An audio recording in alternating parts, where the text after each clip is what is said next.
Halo semuanya, perkenalkan nama aku Nasrul Matur dengan NIM 1252346 dari Teknik Metalurgi ITB angkatan 2023. Nah, seperti yang kita ketahui bahwa materi sendiri kita kategorikan menjadi 4. Yang pertama adalah material komposit, kemudian yang kedua material polimer, yang ketiga material keramik, dan yang keempat adalah material logam.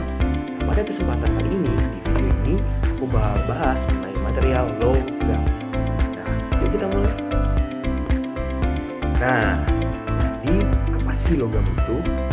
Logam adalah salah satu materinya yang memiliki sifat yang unik, teman-teman.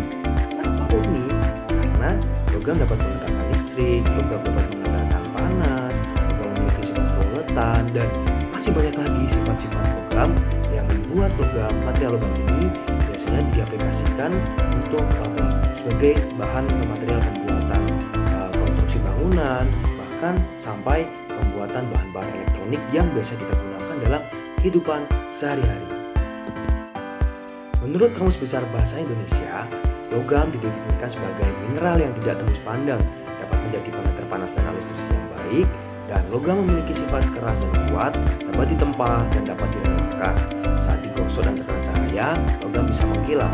Nah, kira-kira kenapa logam bisa mengkilap?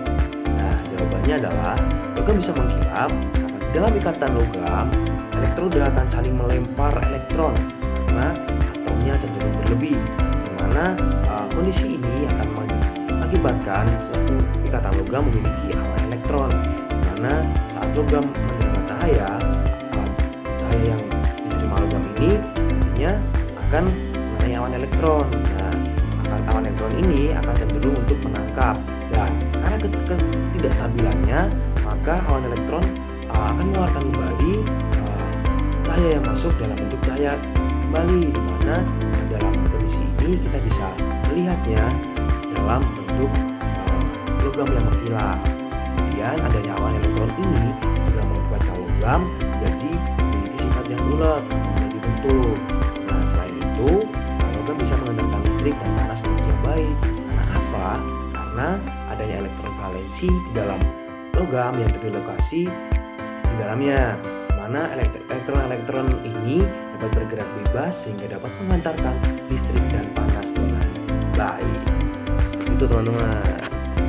Nah, kita kan tahu logam seperti besi, baja, aluminium, platina, dan lain sebagainya nantinya akan kembali ke kondisi atau keadaan keseimbangannya, di mana kondisi keseimbangannya dalam bentuk arah. Oleh karena itu, kita perlu adanya suatu inovasi, kan apa yang menjadi bentuk logam yang bisa ditarik arah. Ini inovasi tersebut biasa kita sebut dengan alloy.